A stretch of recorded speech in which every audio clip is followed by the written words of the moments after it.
And away we go. Welcome to the Pestle, reviewing and breaking down the movies to look for insights into the movie-making process. Hosted by Todd, who completes Wes. Let's dim the lights and start the show. Welcome everybody to the Pestle. Today's show is brought to you by the Imp's Delight, the finest wine in all the kingdoms. Time went on with the Imp's Delight. Welcome everybody to the Pestle. I am Wes. And I am Todd. And we are normally a podcast about filmmaking, where we analyze a movie and figure out what makes it tick, what we like, what's not working, and why both of those things are. Except today, I think we're going to call this episode "How to Podcast" or "How I Learned to Stop Worrying and Love the Pestle." And so, you inspired me with your quote of the day. So fantastic. And so, yeah, what? I don't know. I think today's episode, we're going to invert it. Normally Todd gives a spoiler alert, but today I am going to give the spoiler alert and Todd will give the rundown. And so today we're going to look at how we operate, how maybe the show got started or whatever, but it's just going to be about the Pestle Podcast. And so if you've never heard an episode of our show, maybe go do that. And so that you'll have a better understanding of what we're talking about and a little more context to what's happening. Right, exactly. So some of the things that it is mostly going to be a conversation between Wes and myself, because from the onset of this podcast, this was all his idea. He runs the show. It's his ship, and I'm just like a dude on hand that tends to join him sometimes. But really, what I want the goal to be at the end of this episode would be if you're thinking about starting a podcast, or you're just starting to listen to podcasts, or you've even been listening to podcasts for a long time, to understand things like what makes a podcast good in the first place, and what does it take to start one, and how do you keep it going, and what are some of the pitfalls that you might experience, and then what goes into each episode that we do in particular. Obviously, if you start a podcast and it's about something other than movies, it might be very different, or even if it's about movies, it could be completely different. But we'll give you a little insight or Wes especially will give you insight into how that's run. And then I have a few questions for a little lightning round with him at the end, which could or could not be interesting. No idea. And other such things and stuff and things and stuff. Nicely done. Yeah. Oh, so where do we begin? Man, there's so many places. James Lipton? Let's begin at the beginning. So, obviously, we've been doing this for a while, several years. We're on episode 186, and in that time, we've covered a lot of ground. We've talked about a lot of different things. Some most film based, some episodic based, some personal, right?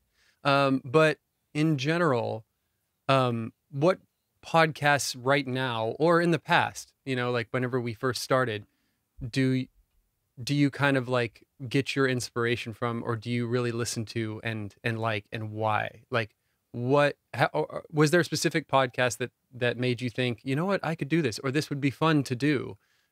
Whether or not that was the impetus of starting this one, were there some that were inspiring to you? Yeah, I would say there were two big ones that inspired me. There's the one that got me listening to podcasts that I'm not even listening. Serial got me into listening to podcasts in the first place. Same. That first season, I just remember there was 2 episodes out, and when I started listening, and I was riveted. It was investigative journalism about a true crime from like 20 years ago, and I was just every Friday morning waking up at 7 a.m. before I did anything, before I got out of bed, I was just hitting play. I had to, hear what was going on. And that got me into the headspace of podcasts. But there were 2 that really pushed me to think that, one, I can do this. And it's an attainable thing to do. And there's some good reasoning why I should be doing it. And those were Pat Flynn. I don't listen to him anymore, but at the time, I was hanging out around a lot of business people. My friends Regina and Varick were very big on entrepreneurial, ventures, and they were really good about pushing me and challenging me and what I could be doing for my business. And so Pat Flynn has, one or two really great episodes that I want to say he was doing like every couple of years. He'd be like, here's how you start a podcast. And I remember listening to him and I was like, man, yeah, this isn't so hard. And then right around the same time, friends of the show, I'm glad to finally be able to say, Key and Clyde started their own podcast. And I was listening to theirs, and they started theirs around pilots, TV pilots. The first episode of a TV show is called the pilot episode. And that's usually in the old days, what TV shows would get to have a budget and shoot, like, oh, we have a great idea. We have a great script. Hey, here's $1 million, go shoot your pilot. And if we like it, we'll greenlight it for a full season. And so they just really loved watching pilots and figuring out, is this a good show? Is it going to turn into something? Does it have legs? Do we like it? Why or why not? And I just was really interested in what they were doing. And I was like, you know what? Maybe this could be something that I could do. Maybe, this would be a good way to grow as a filmmaker, maybe formalize my thoughts on films. Because every time I'm watching TV commercials, especially movies, I am just analyzing, and I could not turn that part of my brain off. The more I got into, deeper into filmmaking, the more I was just analyzing the lighting and why they choose this kind of lighting setup for this scene and this camera move. How slow is the camera even moving right now? And I'm watching the edges of a frame. And so, and then on top of that, I'm a writer. And so I would look at some of the structural things happening in films and setups and payoffs.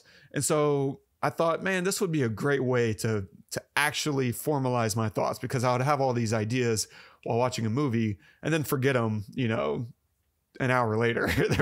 That's just me. Like, I think and learn and then forget immediately. And so doing the show seemed like a really good way to grow as a filmmaker and have an accountability where I need to not only have ideas, but be able to articulate them into some cohesive idea that is the sum is greater than the individual parts. And that was one of the things that made me say, okay, this would be a good idea for a podcast, and maybe also to increase my brand awareness. Maybe even if I wanted to, at the time I was big on creating a film school, online film school that you could pay for classes. And, hey, I want to learn how to use, how do I even set an exposure? Here's all the things that goes into that. And, what film format should I be shooting with, and all these other things. And how do I edit? And so I was just building out a lot of these courses on how to do these things. How do you make a commercial, a simple self-made commercial with your phone? And I had like courses for that. And I was like, if I build out an audience through my podcast, this could be something that might interest a fragment of my listeners. And so, yeah, that was, I think, the core around where my inspiration originally came from and kind of my thought process along the way with that. And then, of course, vacations are fun. Adventures are fun. By yourself, they're not nearly as fun as if you bring a friend. Speaking of that, we're on the same wavelength, obviously, with our shirt. If you're watching this on YouTube, we're basically wearing the same damn shirt. I mean, I would think that we came from the same mom, honestly. Right. We are in sync. In fact, you've many times throughout the podcast have guessed my reco at the end of each podcast, which is amazing. And a couple of times it like blew me away. But you kind of hinted into my next question in there, which was before. I mean, maybe even after, but before you started the Pestle with me, did you ever listen to podcasts like you watch movies? As in, like how did they make this? Was it ever a thought, or was it because that's how you watch movies a lot of times? I mean, you can't not, because you're a director and you're a filmmaker, and so you tend to analyze a lot of stuff. Did you do that with podcasts at all? Yeah, a bit. And so thankfully, because of our industry, and I have a background even before I was filmmaking, I was, into music. And so I would record and create beats and, make music on my own. And so I was very familiar with editing audio, working with audio, which helped a lot in, trying to make a good podcast. And so, yeah, I would listen to podcasts, and even way before that, I would listen to the radio, and I would listen to, I think at the time, like in the mid 2000s, I was listening to a lot of Jim Rome. I was heavily into sports. So I listened to Jim Rome 3 hours every weekday. Like I was just in it. And I would just pay attention to, the production side, but also his hosting and the way that he would go about hosting. And this is something that I think you and I could do a better job of even, which is advocating for the listener. Like sometimes you ask a question and there's this fear that we're embarrassed that we're asking a question because we should know these things. But that's not the point of a good question. The point of a good question is to advocate for our audience. And so I would listen to Jim Rome ask these really silly questions for someone who does sports. Like, how do you define a strike zone? Like, bro, you watch baseball. Do you not know how to define it? No, but he's advocating for the audience. The audience may not know a certain thing. And so I would pick up on his hosting and things that he would do, phrases that he would say that are covering for a mistake. So like, instead of saying, I meant to say, X when I said Y, he would use these little phrases that would smoothly cover up, these blemishes. Like if he said X, he would instead say, I should say Y, and by that I mean blah blah blah blah. Like it was just this really smooth, corrective way of operating as a vocal talent. And so I was always trying to pick up on the nuances of the way he was doing his job, whether he was interviewing someone, covering a segment, bringing in a listener to talk with a listener from, his audience, and the way he would talk to, the other people in his office. And so I was just kind of picking up on what are the subtleties that he's doing in order to make this, for one, be professional at his job, and also to make it a good experience for me, the listener. What are those? And that was before I was even filmmaking. I was kind of, and so I would say I've always kind of had this attitude of picking things apart. Like I wasn't necessarily the kid, breaking wings off butterflies, but I was, very interested in like machinations and how things operate, I guess. Well, that's great. One more personal question. We can get deeper into the actual podcast, but I know you've always loved film, and you can pinpoint some moments, some life moments that just blew you away, when you were younger, even before anything. I knew you way, before you had a camera, and I've talked about it on the podcast. I remember you one day telling me you were going to get a camera, and I was like, why? I was the total jerk. And I'll admit it. Happy to admit it. Because that's it. By the way, anybody listening, that's a horrible thing to say to a friend. It's a horrible thing, but I guess it's not that horrible because it was out of the blue, but to me, it was out of the blue. But anyway, I digress. So why film? What guided you to this life dedicated to storytelling? And I know that you mentioned earlier, you were a musician as well and a writer, but why film? That's a fair question. I grew up out in the country. I didn't have access to a TV, or at least TV shows. I mean, I had TVs in the house, but if you couldn't pick it up with an antenna, it didn't exist. The only way that I really got to engage in entertainment was through movies. And so you could rent a movie. We, spent way too much money. Looking back and realizing how poor we were by any modern standard. But I remember as I think a 4-year-old, maybe a 3-year-old, my dad bought a VCR. And at the time, I think it cost $400, almost $500, which this was early 80s. That's for a poor family living in a single wide trailer, a family of 6. That was everything. Like we really spent all the dollars. And I think at the time there was other film formats out there, like home formats. I don't know if Betamax was the thing. I still don't really know what a Betamax is, to be completely honest. It's just it's same as VHS, only it's smaller and it records more. Oh, But it didn't last. But it did not last. But it didn't last. It's just like what is it? The mini discs. You remember the mini discs? I remember the mini disc. Yeah. You can't scratch them. They're in a protective thing. They held just as much, and yet they don't survive. Not good. So he bought a VCR, and that opened up a world of entertainment that we could now watch all the movies. We, had friends that would record movies. They'd go rent a movie, and they had like a tape to tape player that we could play the rental and record it at the same time, and they would just stack up this massive library with spreadsheets where you could find every single movie, and spoke to my heart. And so we would go over there and just borrow movies all the time. And so there's certain movies that I remember as a sequence of movies because it would be stuck on a tape with 3 other movies. And so it'd be like, yeah, of course, it's Aliens and whatever, Dawson's Creek. Those 2 things go hand in hand or whatever it was.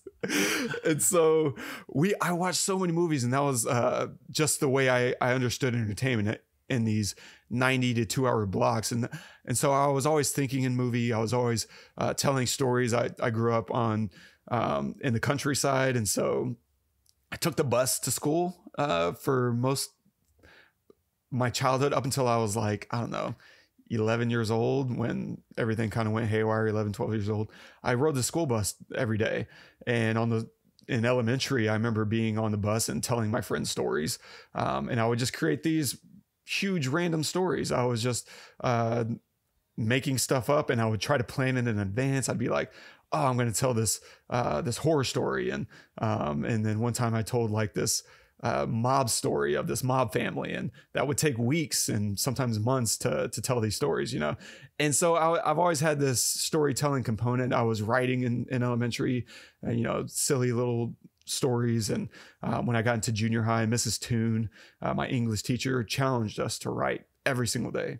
You're going to write every day in this class. And by the end of the year, you're going to be writing a full page every single day.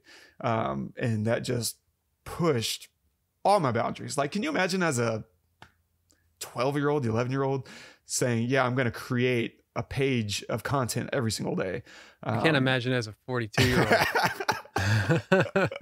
But we did. And it started as a sentence. She said, you're going to write, 1 sentence today. It doesn't matter what it is. And if you need a prompt, there's a prompt on the blackboard. And so that just got me very comfortable with creating and putting it down instead of like keeping it in my head as I was doing in elementary. I got much more comfortable, writing it out. And in elementary, I mostly wrote lyrics and poems. And I got more comfortable with, putting my stories to paper in junior high. And that just kind of kept growing until I think I realized music was too hard.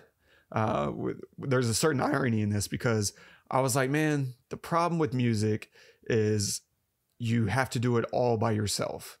And I really love the idea of acting because now I could jump from project to project. I didn't have to be in charge of creating from scratch through finish an entire album. Like 60 minutes of content is no longer riding on my shoulders. Instead, I can go audition, or I can write a script and give it to someone else to create. But as an actor, I get to pop around.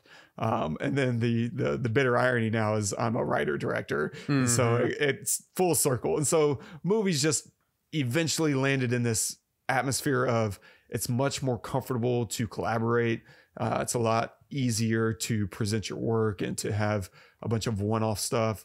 The pathway looked a lot more tenable than music did because the long-term success, like trying to be a rapper at 40 years old is insane. But being a filmmaker at 40 is a lot more tenable. There's a lot more options for financial viability, as well as just the ability to pull people into your orbit or get into theirs and collaborate. And so in every way, it just became so satisfying, especially the more I got into it and more I realized, man, there's 1,000 stories I want to tell.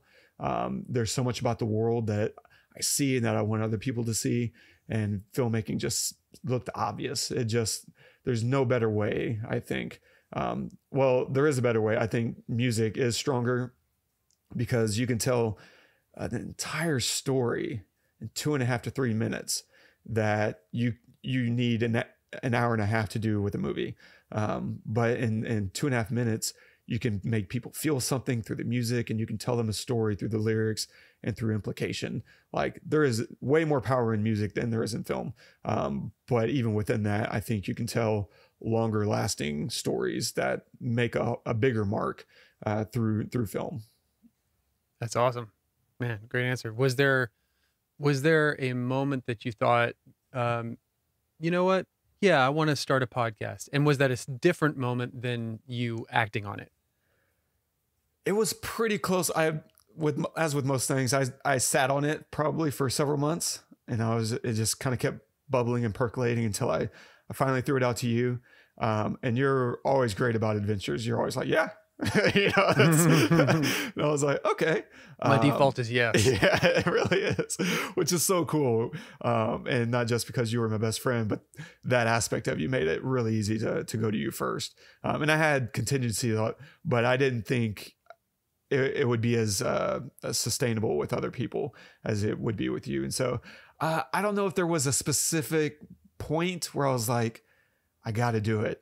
I think it was more of a seed that I kind of kept watering in the back of my mind.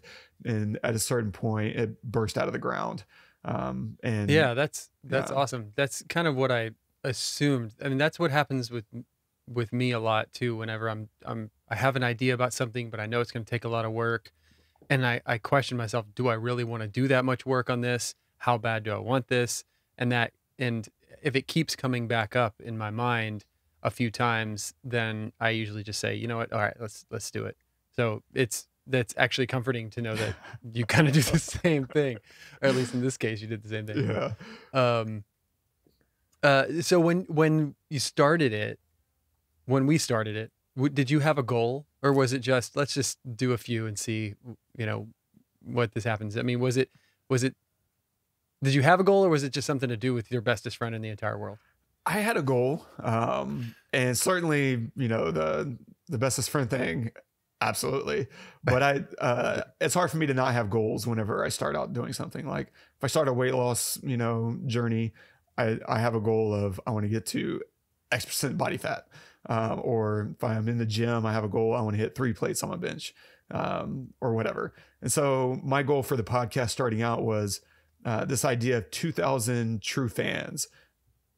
And it's a very simple idea of, if you can get 2,000 true believers that believe in you and like you, like what you're creating, you can do almost anything. Like that can be your source of motivation. It can be a source of, opportunity, and saying, oh, I can test out an idea. Is it working? Is it not working? Because I have 2,000 people who believe in me. And if they don't gravitate towards it, then maybe this isn't a very good idea. And so I think you can just accomplish a lot by getting, a group of people that believe in you and want to see you succeed and like what you're doing. And so that was my first goal. And the avenue to achieving that goal for me was to provide value. And I think this is at the heart of everything that I do in my life, just about, which is to provide value to people in whatever avenue that takes place. For the podcast, I wanted to provide as much value as I could to the audience, to the listener. That was, I think, our strong proposition and what I wanted to focus on while running the show, because I didn't want to harvest other people's ideas and regurgitate them as my own. That's not very valuable. That stuff already exists. It's out there. And so people probably notice that I tend to go away from common trains of thought. Like if we're covering a Fincher film, I don't want to cover all the stuff. He's been picked apart already. I don't want to cover all the things people already know about him. I want to see what else is making his films tick, because I think him in particular, his hidden talent is script writing. He doesn't actually write scripts, but he directs the writer in a way that makes their scripts 10 times better. There's a reason why Aaron Sorkin's scripts are much better in the hands of David Fincher than they are in the hands of Aaron Sorkin. He's an excessively mediocre director, but he's an incredible writer. He just doesn't know how to get the most out of his own talent. And that's wild. And so I want to look at Fincher and what he's doing, whatever. And so providing that kind of value, I think, is what elevates us as much as we are, thought, or as much as I think we elevate the show as possible. I think it comes from that idea of, let me provide value. And so if we ask, for money or something, I always want to make sure I'm not just doing it, so that I can get something. I always want to make sure I'm trying to provide something first. And if I don't think it's worth the listener and worth their time, then I try to truncate that as much as possible. What's going to create value for the listener, and whether that's, value through entertainment or through knowledge. It's got to be one or the other, or else I just try not to include it in the show. Cool. How did you, when you decided to get this going, how did you start gathering info to even begin? Like, where do you begin? I went through and started, I basically pestled a bunch of stuff.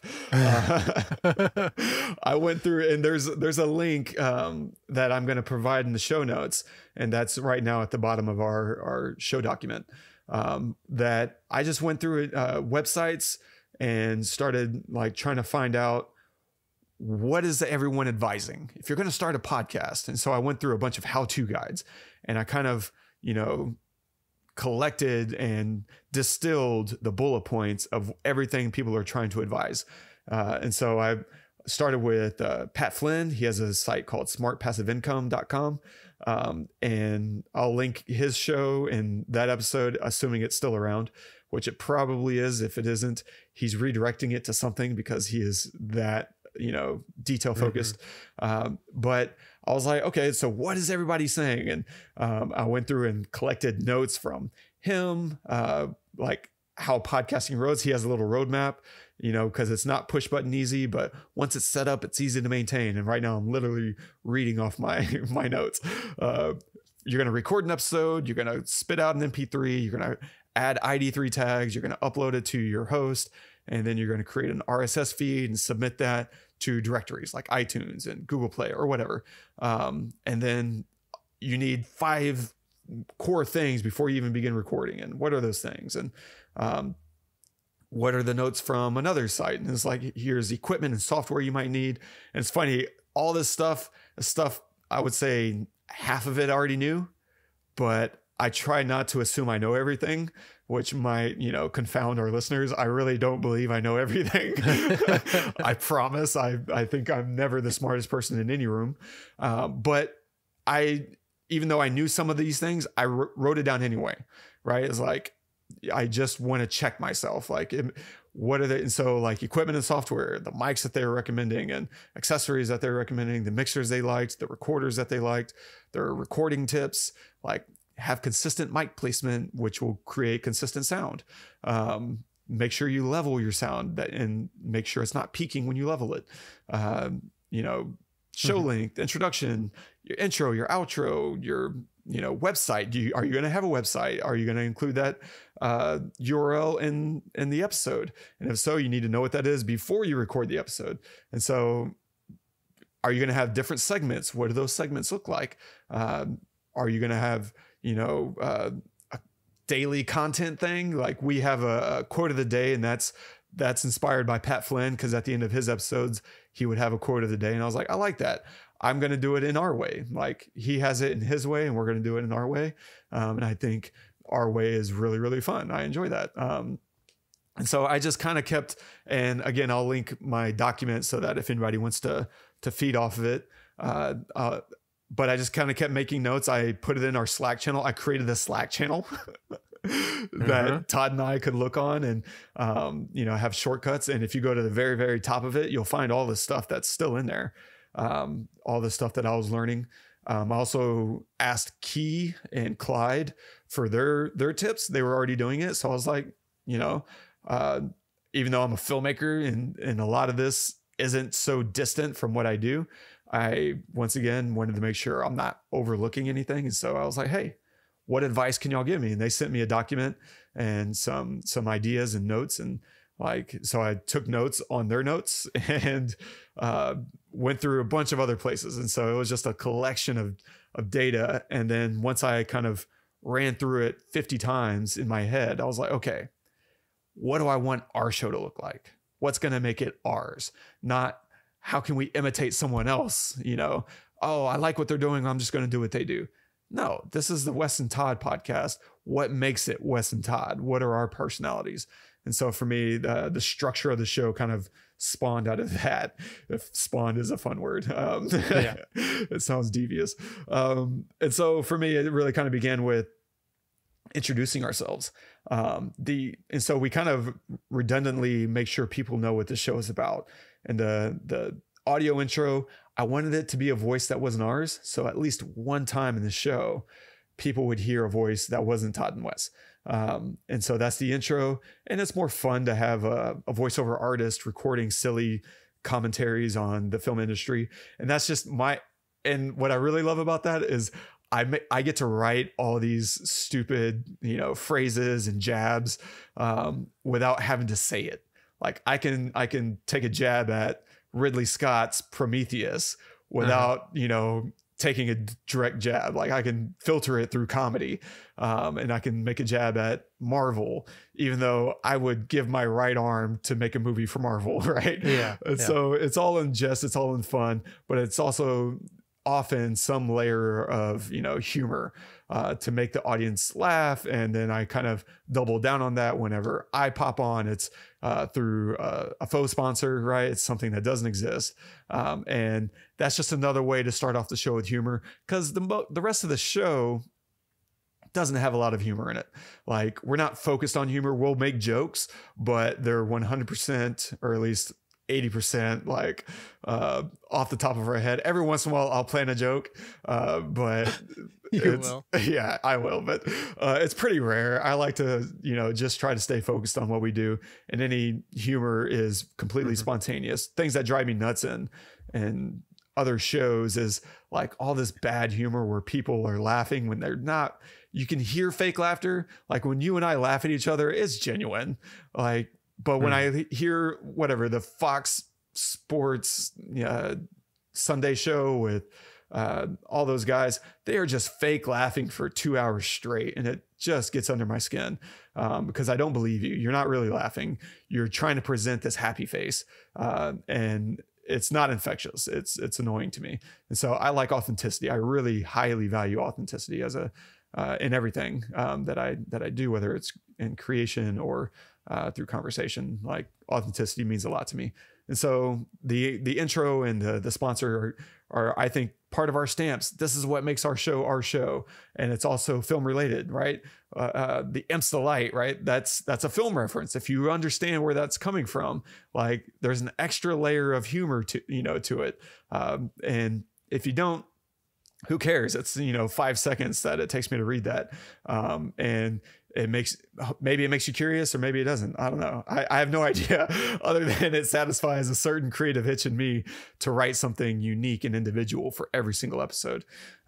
Is nice. It's a way to kind of flex my writing in a silly way. Yeah. And so I love it. Yeah. I just take notes and I study other shows, and I figured out what's going to be individual and unique to us that I don't think is out there already, Yeah. And that's the point. And that's like, I think the biggest point of what you're saying, I think, is to anybody listening is that just because Serial is successful doesn't mean that you need to emulate exactly that, or just because, Jim Rohn's podcast is successful doesn't mean you have to emulate that. Do you? If you're a funnier person, then gear your show around you speaking about something that you could actually, be funny about, or vice versa. If you're serious, then set it up a different way. But I love that. That's awesome. Could we talk for just a second about our setups? Yeah. What your setup is like and what my setup is like, and then how because, since the beginning of the pandemic, we've been doing this remotely, and then now I live on the West Coast and here in Austin, so we're having to maintain this remote thing. And so maybe run through your setup, I'll run through mine. Yeah. So on my end, and I am the host in this frame of reference because Todd sends me his audio, and therefore I need to have everything set up so that I can insert his audio into my workflow, because I'm going to be doing all the post work and the editing. And so I probably have I wouldn't say I'm more complicated, because you're doing some complex stuff over there, and your audio sounds 10 times better than mine. But from a high level, I have a blue Blueberry microphone. I think it's like $1,000 mic. It's a holdover from my musician days. And I have a table stand. I want to get, like, you have this, I don't know what your mic stand is called, but I like that setup. Boom arm? Yeah, a boom arm. Thank you. I'd love to have that. I don't know if I could get it to clamp right. But it looks so much more convenient than this, massive metal chunk on my desk. But I have that. And I have a Zoom H6 that's capturing my audio, and I run an XLR cable from my Blueberry into my Zoom. The Zoom H6 is kind of nice. It's expensive, I think. Maybe at this point it's $300 or $400. I think I paid close to $600 for it. There's cheaper ways. You don't need this. And I'm sure we'll get into the bare necessities here in a minute. But for what I'm running, it works great because there's knobs so that I can, in real time, once I hit record, I can still adjust my level. If I think I'm too loud or too quiet, or if I think Todd is too loud or quiet in my headphones, I can adjust him in real time. And that's nice. So I have my XLR terminating from my mic to the Zoom. I also have another cable running from my laptop into my Zoom so that I can capture all, like the show intro I can capture the sound bites we play at the beginning of an episode, so that I just know where that is.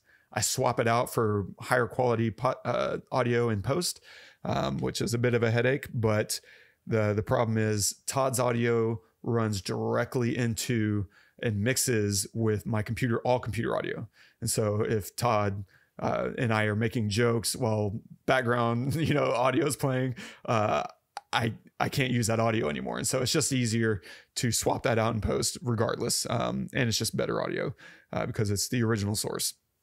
And then of course I have my Bose headphones that are running from my Zoom into my face. But I also, software wise, I'm running 3 things at this moment. I have Skype, where you and I are talking right now. Skype dumps into Ecamm Live, which allows me to do this picture-in-picture side-by-side for the video portion we upload to YouTube. And so that is just so much easier than trying to capture video separately. And it also, I don't know, saves us money because this is free. The version, I think it's free. I forget. I've spent money on so many things over the years. It's hard to keep track. But Skype is not costing me anything. It takes a token that spits into Ecamm in order to sync them up. And then I also am running a third thing called Loopback. And Loopback, that's funny. It's not currently active, which is fine because we're not playing a soundbite. Yeah, I didn't hear it. You didn't hear the intro? I was trying to tell you, but that's so funny. Yeah. I was in La La Land. It's okay.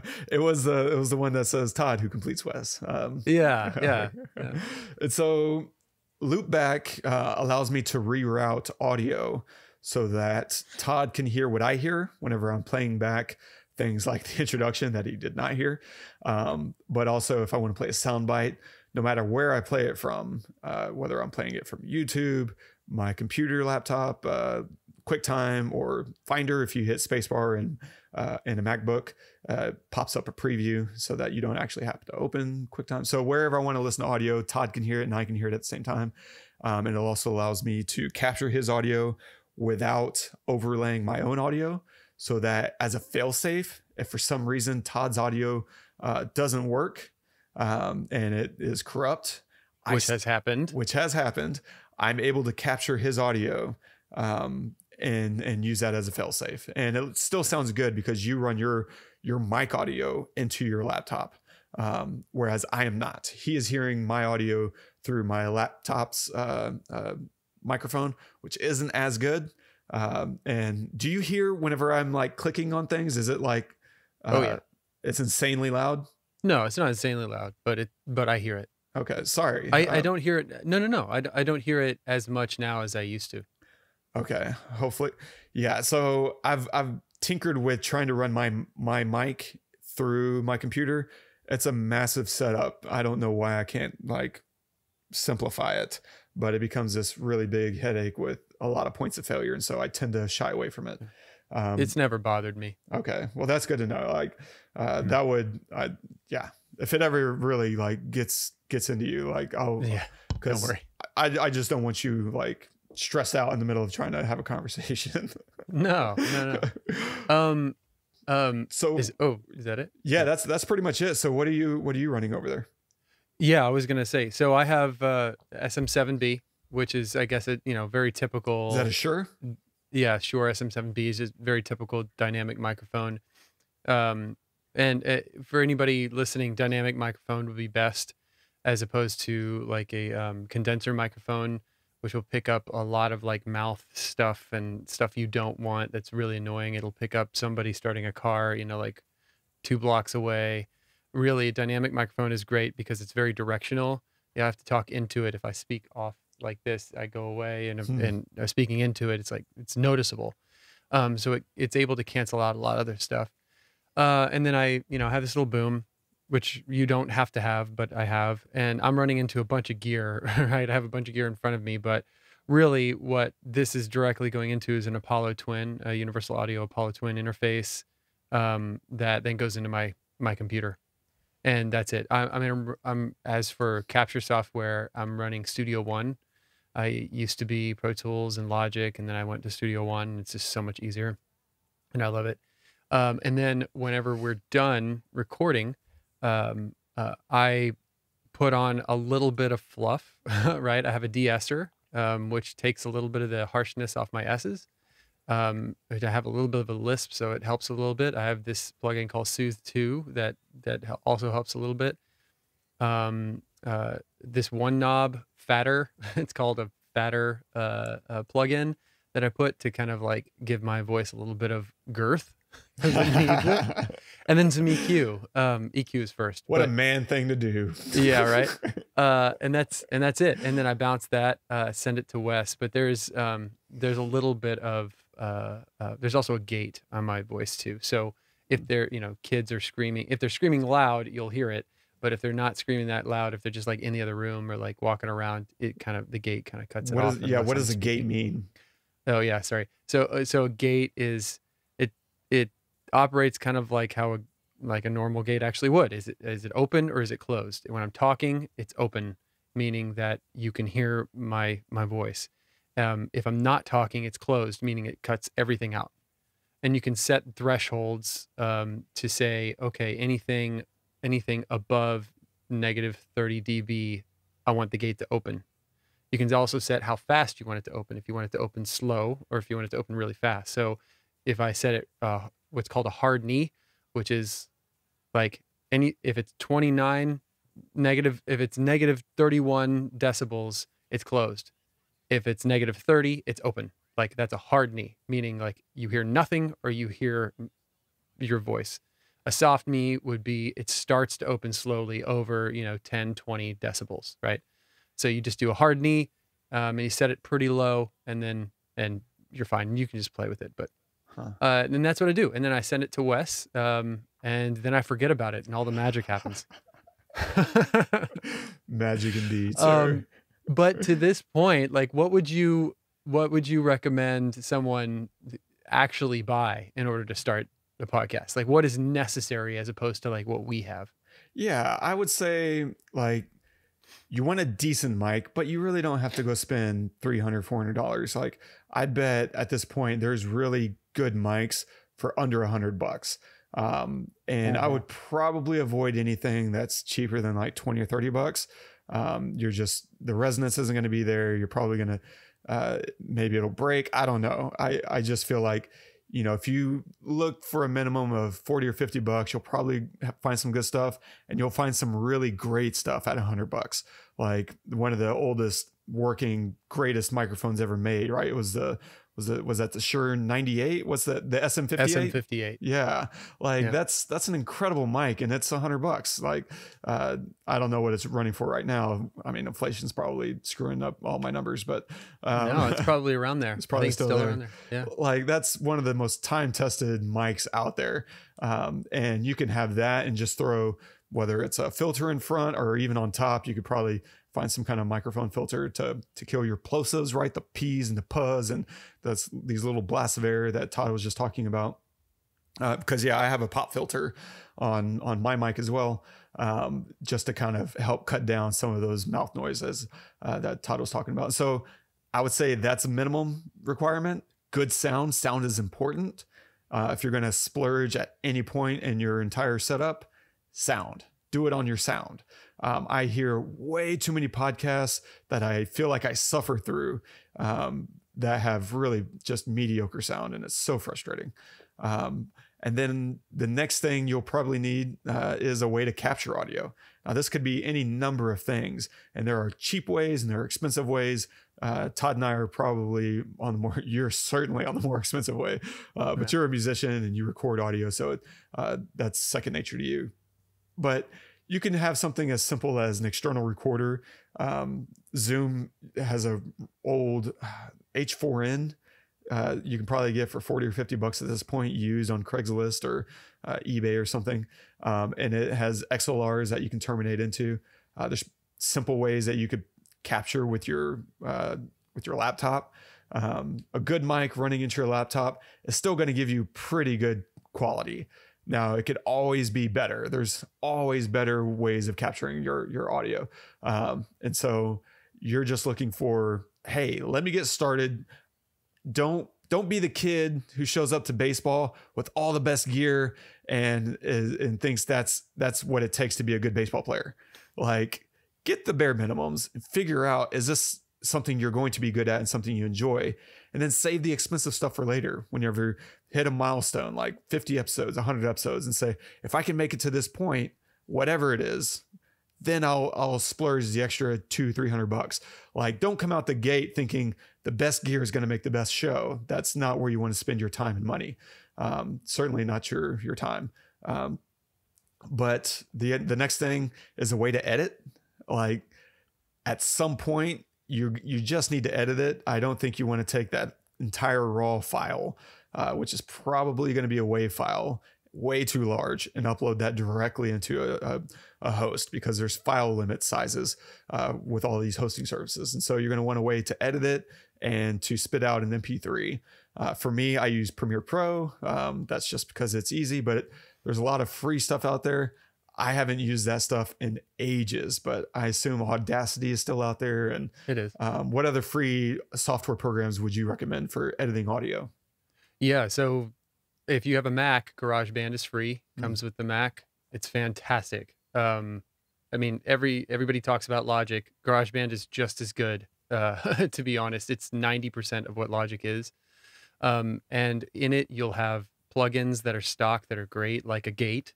You'll have compressors. You'll have EQs. You'll have all the stuff to help your sound in post, because it's one thing to just record the audio. It's another thing to actually, like, give a little bit of zhuzh.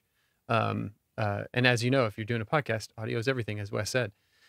So that, and then if you have a PC, Audacity is great. I mean, there are others, but Audacity, you just cannot fail with that program. It's so great. Nice. Well done. That all sounds great. And in doing all that stuff, using software means you can also level your audio.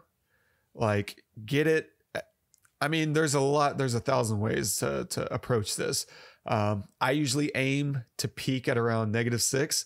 If I was really on my game, I would really aim to peak at like 0. But you don't need it that loud. You really don't need it that loud. My only goal is to try to make sure anyone who's listening to it isn't saying, "Oh, it's not loud enough." Yeah. Like, that's super annoying, because at a certain point, the listener can only make things so loud. And so you want to avoid, instead, if you can make them want to turn it down a few notches, that's good.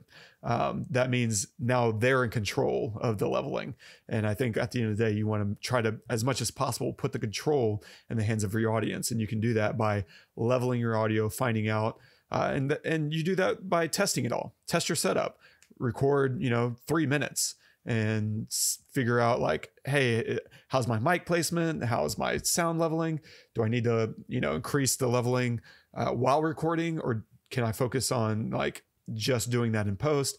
Because if you if you do it too much in post, you might increase a lot of ambient noise, right? If you don't have some of these tools that Todd's talking about, or you don't know how to use some of these tools, like noise gates and limiters, then you might just pump the audio so much that all you hear your voice, but you also hear all this static noise, this ambient audio, and that's not good either. So testing your setup is going to be really important to see if I sound professional. Do I sound clear? Yeah. And also where you track is important too. If you're watching on YouTube, I have a treated room with sound absorbers and everything. And it makes a huge difference. If you just walk into a normal room and you record, your actual voice could sound good, but you're hearing it bounce off the walls, and it just makes it sound like you're in an echo chamber. And no matter what you do, no matter how tight you make a gate, it's still going to sound like you're in an empty room, essentially. So a lot of times, whenever I'll do like vocals here for a track, or if I didn't have a treated room, I go into a closet. It sounds funny, but the best sounding a closet with clothes in it will rival any sound booth at any studio. It really will. You have an SM58, you have a decent mic pre. I mean, that could be a Zoom, a newer Zoom probably, or like an Apollo Twin, which, is a little bit expensive, and it will rival a lot of studios. So get resourceful, then you don't need a whole lot to do that. 100%. Yeah. That's so right on the money. And avoid things that are very reflective, like hardwood, tiles. Tiles are the worst. We recorded one episode that unfortunately I was in a tile room without my mic. It's the Matrix episode.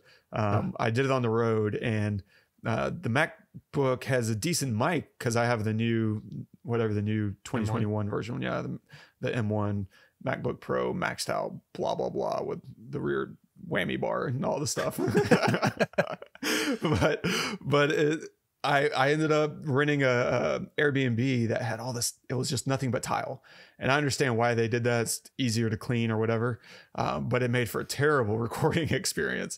Yeah. It was just echoey the entire time, and I still feel really terrible about it. But what do you do? Yeah. What do you do? So yeah, you're absolutely right. Like right now I'm recording in my bedroom, and I have this huge bed, right? That's killing a lot of the bounce, the carpeted floors that are killing the bounce.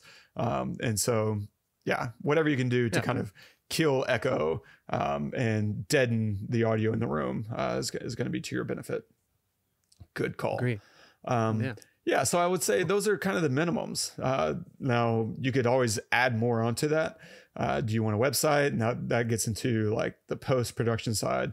I don't know if that's a little soon to jump into, but there's all kinds of other gears and things that you can play with. Cool. Awesome. So once we started this, I'm going to try to run through these. Yeah. But once we started this, right? And you had this feeling of like, okay, we're in the flow. I know what I'm doing. I get it. What were some of the biggest hiccups that you encountered throughout it? Either before the first episode, getting ramped up to, or even along the way? What were some of the hiccups? Yeah, I would say the first hiccups are just about it's hard getting it up and running. There's so much front end work. Once that's all taken care of, it's pretty smooth sailing. You get very regimented and okay, I need XYZ, and you kind of get into a mode. And I spend probably, because I like to be polished, I spend probably 10 to 15 hours a week on each episode. But getting set up was such a headache. So Pat Flynn said there's 5 things you should prepare before you begin recording, right? Your podcast title. So you need this for your search engine. You got to create that, which means also figuring out your show format, creating like an outline for your show, and why is that there? Why are you doing what you're doing? And then with your show, your podcast title, and that for us, that's the Pestle Podcast, right? Film reviews, no spoilers, or something like that. And that's going to be used for iTunes, right? That's what you're submitting to all these directories, these podcast directories. And that's how people are going to find you. So you want kind of keywords, like what are the things people are looking for? If you have a show called the Pestle, it doesn't really tell you much about the show. That's more creative. And so it was kind of important to add on some descriptors for the show within the title itself. But you don't want to go crazy, right? You don't want to turn it into this 50-word, escapade. Like pick a few quick things that gives the idea. You also got to create little bios, right? Who's your host, and what's a short blurb that describes who they are?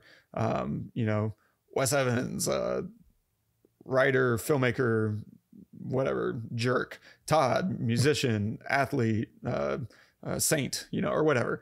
And so you're going to need that. You're going to need a podcast subtitle, right? That probably doesn't show up in many places, but it's there as a way to kind of reaffirm and expound on what your show is really about. You're going to need some kind of summary description for the show as well.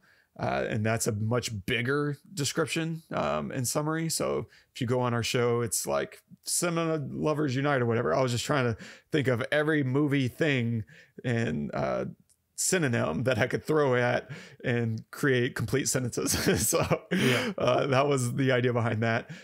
So you want to be engaging, descriptive, and try to insert keywords there and keep that. You're going to need to use that in all your submission forms when you're submitting to directories. You're also going to need artwork, which is only going to come after you've thought up, what is my show about? How does it operate?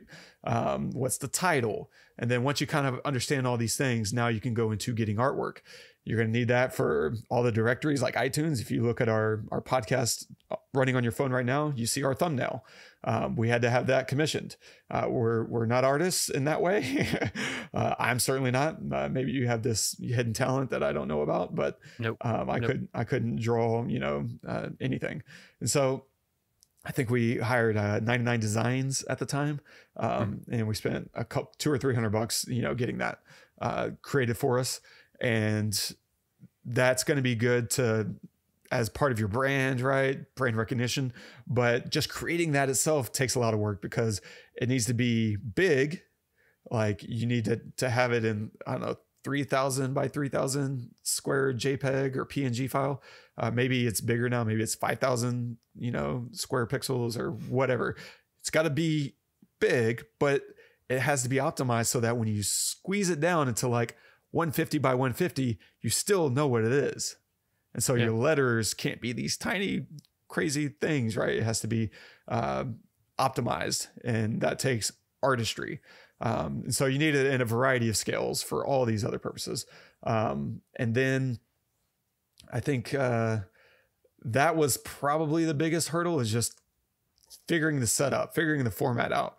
And then once we had that up and going, there's not been that many major hurdles or hiccups. The one we just talked about with your audio, for whatever reason, one time, this has only happened, I want to say, where it just didn't record. And I luckily had built a contingency so that we had redundant audio being recorded. And if mine failed, I have one more redundancy, which is my video software is recording all of our audio together. And so there is multiple levels of failure built in that we can allow for without losing anything other than a little bit of quality. Which, are we quality in the first place, people? Yeah. Mine recorded, it was just all messed up. The bit rate got messed up and whatever. Yeah. But yeah, it was unusable for sure. And then we had one time where there was a playback issue on the site. Like the podcast just wasn't playing, and Joe, luckily our buddy Joe from down under, like caught it, and he was like, "Hey, there's something wrong with the Pestle. It's not loading the audio," and I was able to jump in and fix that within minutes. And so I couldn't tell you what the problem was. I'm just glad Joe exists and he's on our team. So many reasons. Yeah, so many reasons. And then remote recording, I think, became another hiccup that we've already kind of talked through how we got around that, like using Skype and Loopback and Ecamm Live. Those are the biggest ones. Minor inconveniences pop up, stuff like scheduling, right? That's my biggest anxiety on a weekly basis, is just the scheduling, man. Producer has stuff. effing hate being a producer. But so it is. So it goes. You deal. And then sometimes this is much more West specific. Sometimes I need to watch a movie 3 or 4 times. That's a hiccup. And it's not fun, but I've gotten better, I think, at that part of the game. Yeah. Cool. Do you have any favorite episodes so far? Yeah. I have a few. I would say 13th has been my favorite one because for so many reasons. Important film. I think we have a really important discussion. I have some friends that give some incredible stories that I'm so thankful that they shared. But also on top of all that, I'm really proud of my analysis because that's maybe the only episode where I don't have a single note. And I think I'm delivering some of, if not my actual strongest analysis. And I would say that movie itself is the reason that we have a podcast, because that was the first movie I ever did a very thorough analysis where I just kind of watched it and started screen capturing parts. And I was like, oh, this is interesting what they're doing here or what Ava's doing here and there. So that was a favorite episode. I have a couple favorites that I learned so much from that I didn't expect. I Am Legend and A Quiet Place Part 2. If you listen to those episodes, I wasn't crazy about those movies. I love I Am Legend. I've watched it a million times, but there's things about it I couldn't put my my finger on until we did that analysis. So those were really great because I was just able to discover missing ingredients, I felt like, that could have made these, decent movies into great movies. And especially A Quiet Place Part 2, because I only watched that once and I thought my analysis on that was pretty, fantastic, given that I didn't need to take, a lot of notes by repeating the viewing. And then Blade Runner 2049 was one of mine. Mm-hmm. I was going to say that. So good. Just talking to Chris and Cassie was just a highlight. And then there were some surprise findings like Do the Right Thing, The Departed, 7, Avengers Infinity War surprised me with some of the things that I found in those, especially 7, because that one had been haunting me for ages. And so I was really happy with that one. But really, I would say all of our shows with our friends are just highlights for me. Like nothing better than having Joe on an episode and talking with him. Like those are any of our friends, Dave and Key and Clyde, Joe Parsons, Scott, like all of those. Do you have any personal favorites? Well, definitely the Blade Runner one, Blade Runner 2049 for sure. I loved also Underwater vs. Sunshine when we did that. That little ditty there, just because watching those back to back was such an experience. One being so, only underwater, the other being only in space. I also loved Matrix that we did. And honestly, I mean, there's a lot. I loved, where was it? Moana was fun. I was thinking about that one last night and this morning. And because whenever you sent me this question, I was like, well, let me load up all the episodes because I can't remember. And Moana was episode 35. That was just over 4 years ago. That was March 18, 2018. And that blows my mind. That feels like we recorded it like a year ago. Yeah. I'm like, I was in the Bradley house. I was in that first house, I think. What the hell? It's crazy. What others? Whole nother life. I mean, there are a few others. I loved Sunset Limited because just we had so much to say on that, and It Follows because I love that movie. It's one of my favorite horror films for a lot of reasons. So yeah. Dude, nice. I'm about to read that screenplay. I'm just curious how that screenplay reads. Gosh. Yeah, I'm excited about that. Amazing. All right, I have a few more, but I don't want this to be like, a super long episode. So I want to get as much out of you as I possibly can. So you mentioned about your prep a little bit. Mm-hmm. You started talking about that. Can you give a quick kind of synopsis of how you prep for an episode? Like you said you spend 15 to 20 hours per week or 12 to 15. How do you break those down? Yeah. So how do we prep an episode for release? there's three main phases, right? Recording, editing, posting, and I'll just blast right through all this. So for the recording, right, first I got to prep for that. I watch a movie a couple times, I take notes, I organize my notes right before we go on to air so that everything's fresh. If I have notes that are a week old, I'm going to forget the point that I was trying to make, and suddenly it looks like a hieroglyph. And then, of course, I need to export the intro audio, right? The opening that everyone hears with the music. I export that. I find a soundbite, preferably relevant from the movie, this clip that speaks to something that we're going to discuss. I create a show document with an outline that you and I can both look at. So every single episode, and I'll post last week's, right? Aliens. I'll post that in the show notes, that if anybody wants to look at how we structure our show, that'll give you an insight into what that looks like. And so that we're able to look at during the show the same things and be on the same page about any minor things that happen. And it's just good to be regimented that way, I think. Right. I got to create the faux sponsor. I got to add the rundown of what we're going to cover.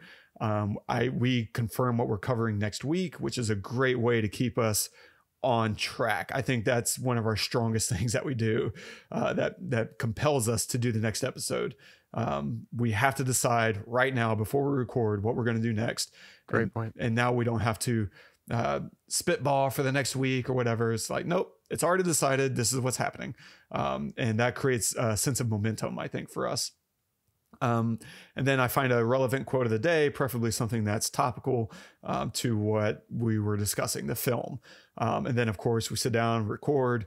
We do a slap track at the very beginning to sync our audio with the video, so that whenever I pull this all into post, because you're recording at a different time than I'm recording, the video is a way for us to sync our audio together, because my audio is recording externally from my video. And so that's a classic film technique, right? Is just a clap track.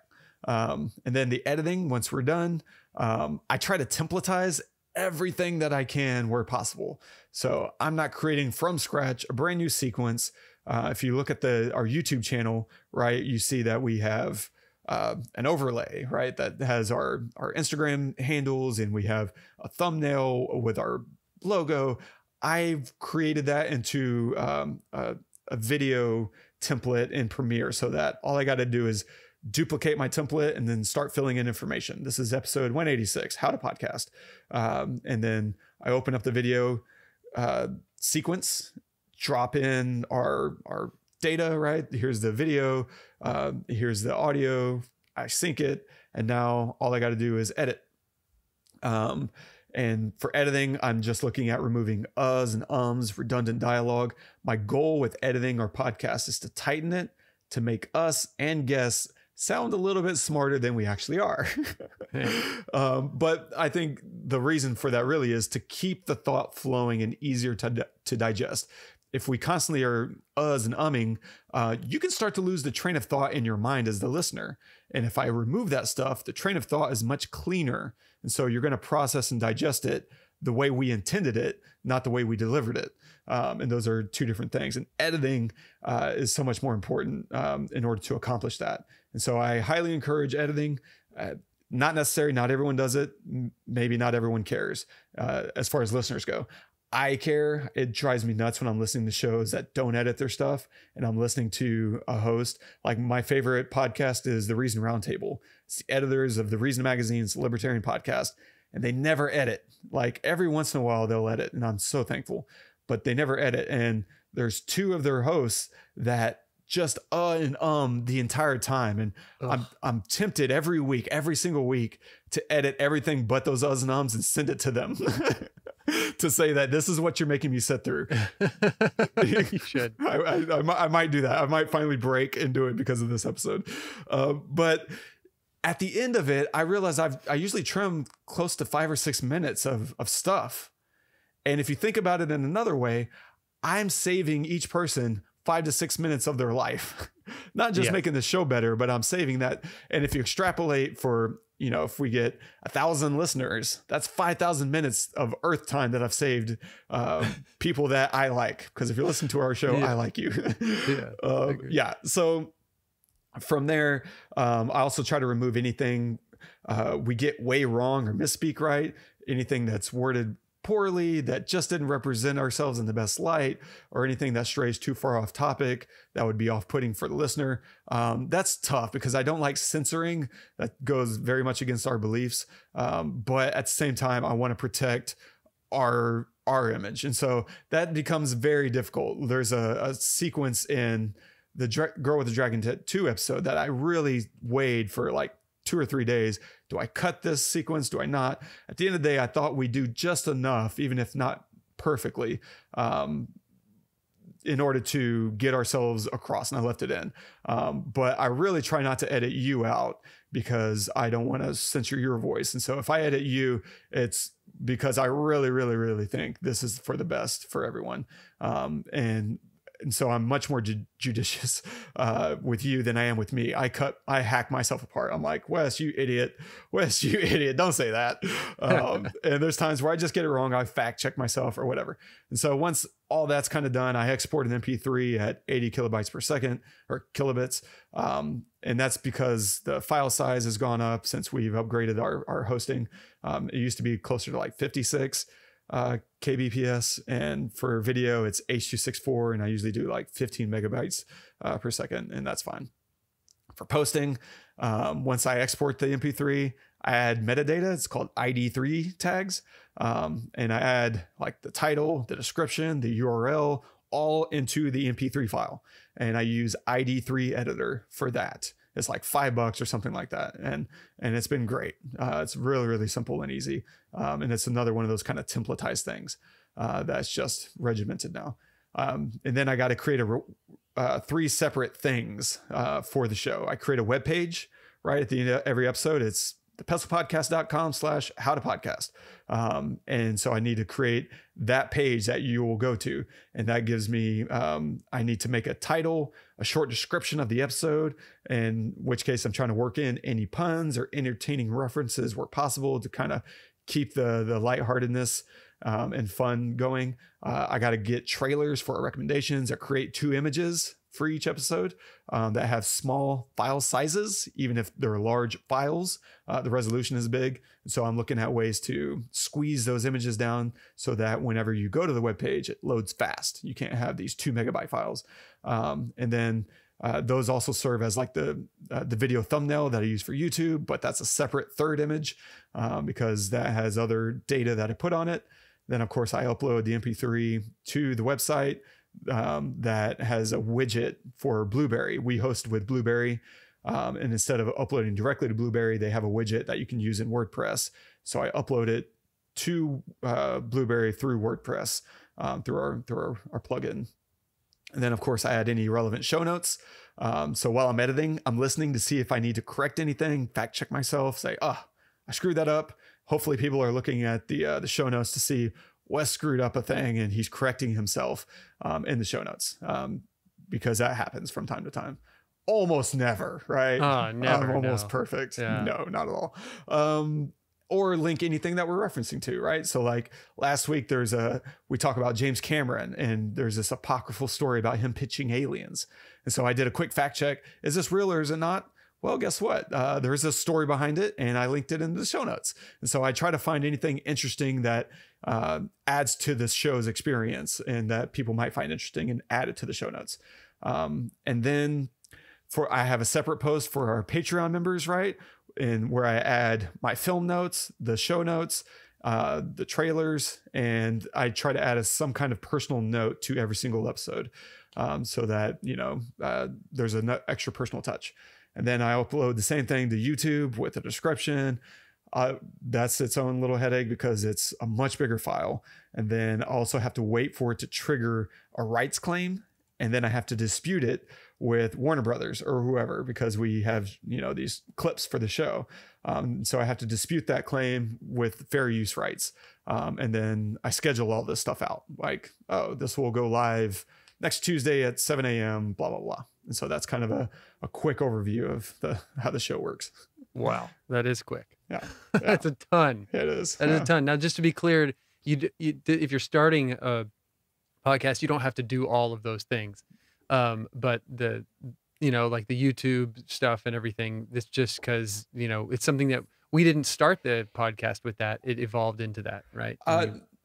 not really, not fully. We didn't have full video with our faces. I actually had a YouTube channel up and running, and whenever you got excited a few years ago, you went and created all this new stuff, and I just didn't want to like rain on your parade, and so I just like scrapped all the old stuff, and we built from scratch again. Yeah, but yeah, I mean, you don't. But you're right in the sense that you don't need all this stuff. You don't need a website.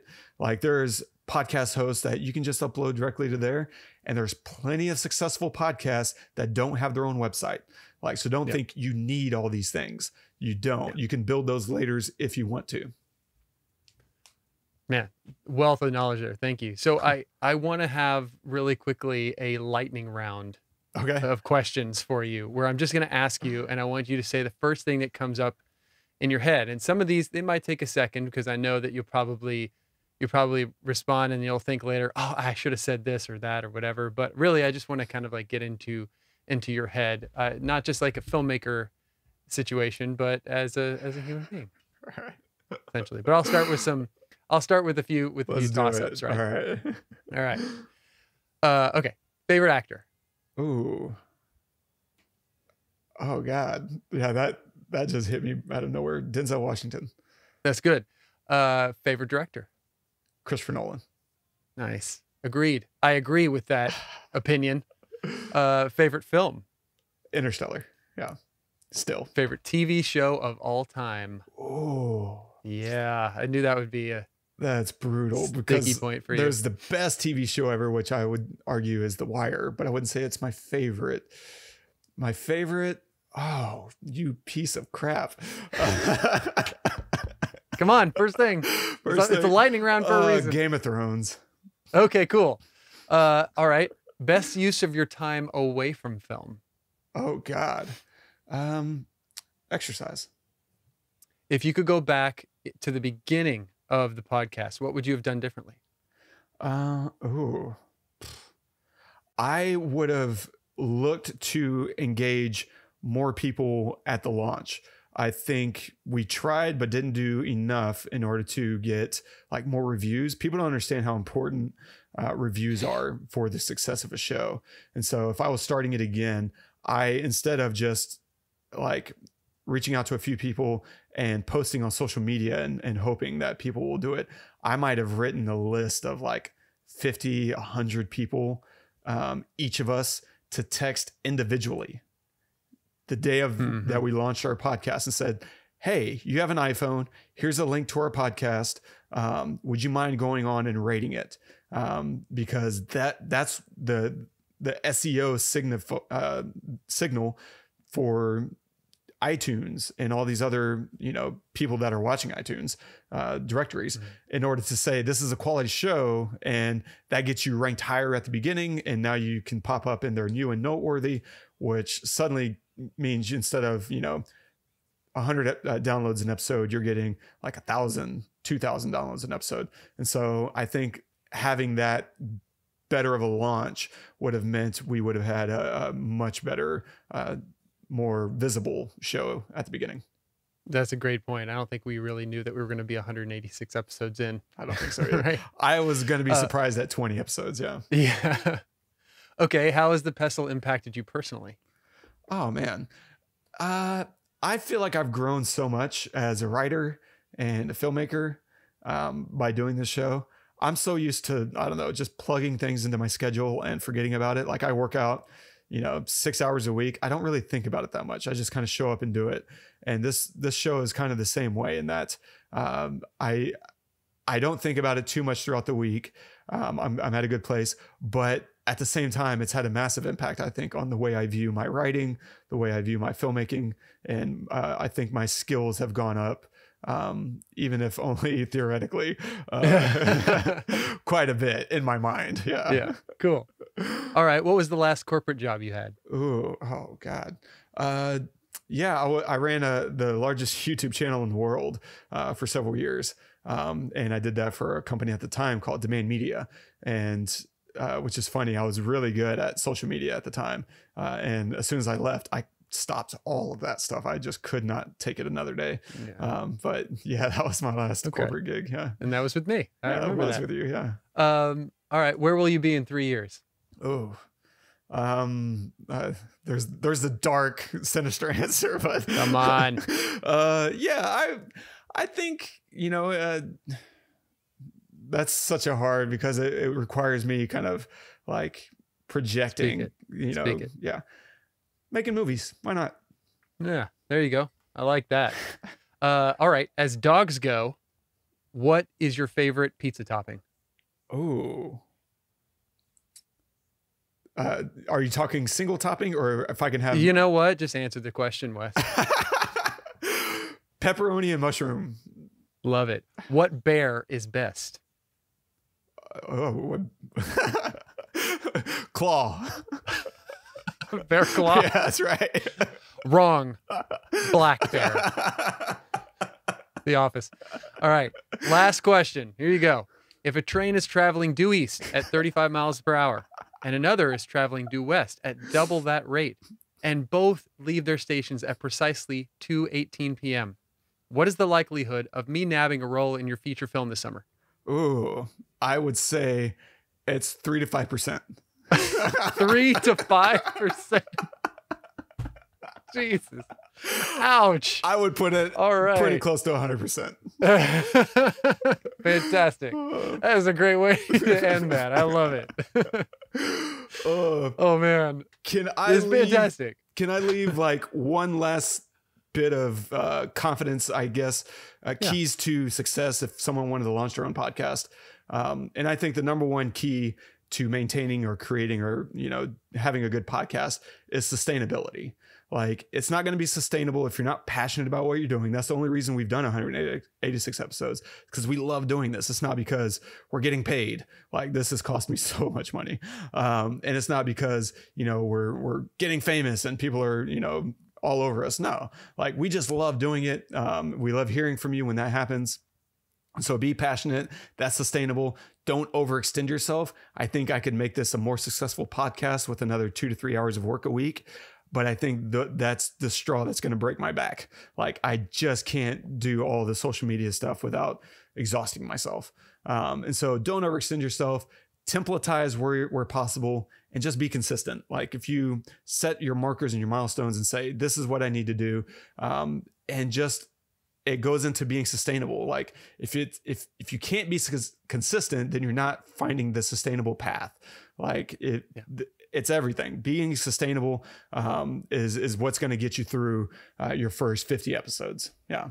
Love it. That's the best piece of advice I think we've heard all day. Thank you so much. Awesome. What are we doing next week? Oh, so we're going to have a weird one next week yet again. We're going to cover The Hurt Locker, and I think we're going to have a couple of special guests. I'm looking forward to this. We're going to have my brothers on, my two big brothers. God, I can't wait. We're going to hear what they had to say about The Hurt Locker from the experience of, serving in the Army. And I will let them define all of that, because when it comes to the military, I'm pretty dumb about the machinations and how it all works. And so I'm curious to hear what they had to say about The Hurt Locker. Yeah. I'm looking forward to it, man. Do you have a reco this week? No, I would say, yeah. It's all right. We can cut that out.